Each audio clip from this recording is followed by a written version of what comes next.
if a picture is worth 1,000 words, a good Miracle Priest game must be worth 1,000,000. So I'm just going to be quiet and allow Letta and his good friends Sethic Veilweaver and Nazmani Bloodweaver to do their thing. Go time again. Go time, yep. Yep, I like this.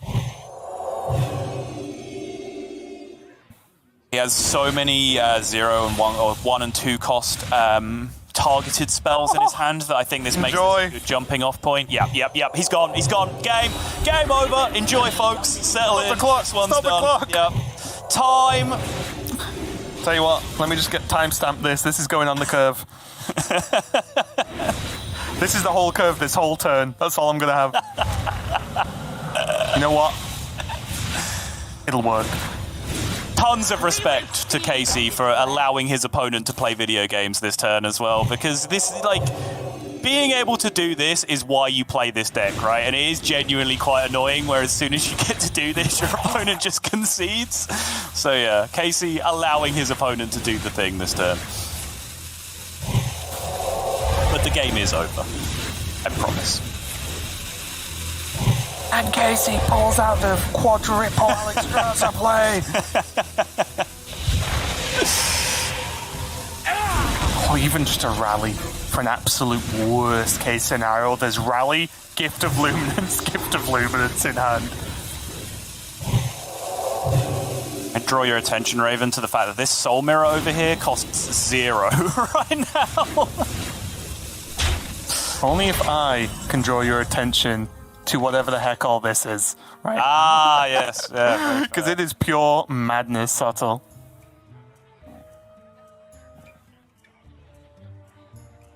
I will draw your attention to Casey's sad little face.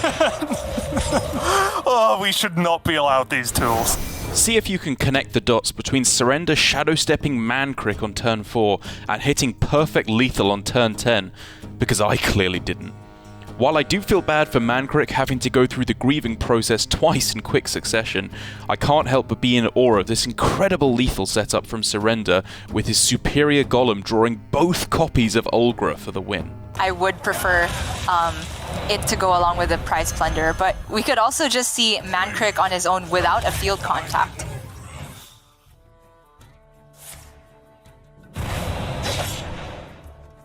A. Does he have it? I don't see it quite yet. I don't see it either. The Alex is too expensive. It needs to come off one thief. Oh, he's gonna replay this to draw out Mancrick's wife. And that's another 3. And then he needs the rest from one thief still. Right. Still not quite lethal. Oh no, wait, he has another one. Oh, that was just guaranteed in deck. Oh, I thought it was only 1. You're right. The Shadow Step Mancrick at the very beginning. Oh, was the final nail in the coffin for Tiz. Surrender. Why would we ever doubt? When you play Incantus Flow into Deck of Lunacy, all your 7-cost spells in the deck turn into 9-mana spells, and the only 9-mana spell in Standard right now is Libram of Hope. NaughtyDon recognized this beautifully by not playing expendable performers to clear the board completely, but instead prioritized drawing through his deck to find that all-important healing. This play even had the side benefit of playing around Trampling Rhino. It was excellent recognition, and the results speak for themselves. So I'm thinking that NaughtyDon might have to take a risk here and hope that his opponent doesn't have that Trampling Rhino and think about what's his best possible board. Because the situation that we saw yesterday, oh my goodness, he's going to draw. No, I actually like this.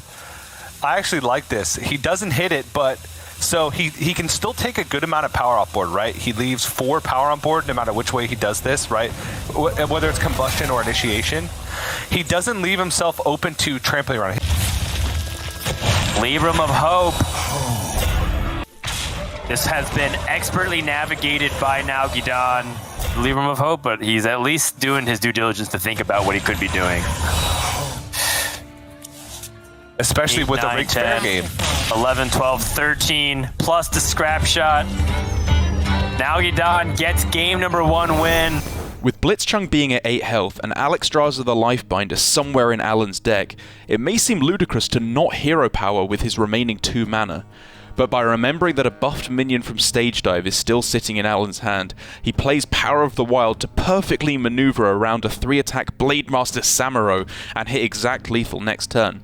A great example of keeping a level head in a difficult dilemma. Dawngrowth sentries, Arbor up, and hero power very importantly, because if he can stop Alex Straza off the top from winning him the game, he should be in with a chance of stabilizing this one.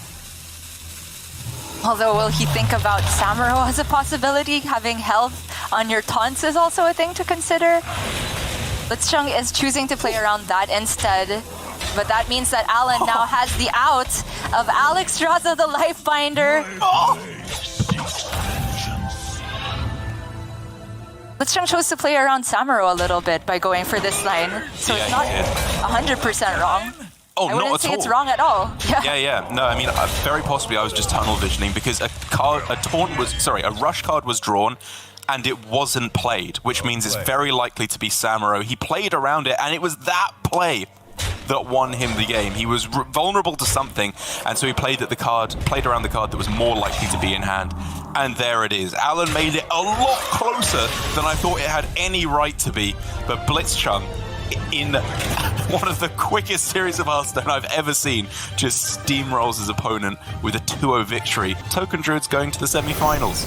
Weapon Rogue is one of the most aggressive decks in the game. If it doesn't go face, they don't want it. Which is what makes this play from Tom so weird, but so genius.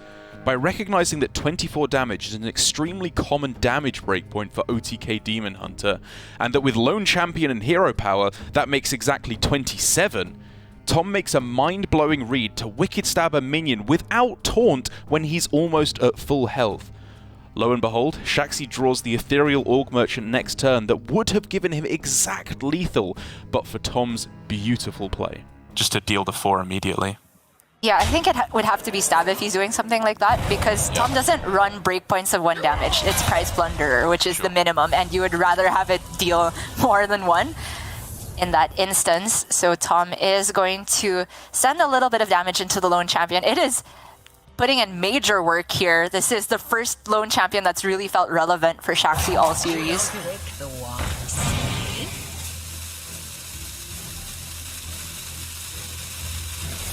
Is he actually stabbing that one too? Okay, I guess like you're not that likely to get the stab off the top, but I don't know. I feel like that in deck is more important than 2-4 on board. Okay, but 25, is that a relevant breakpoint? Well, it's 24 that you can deal.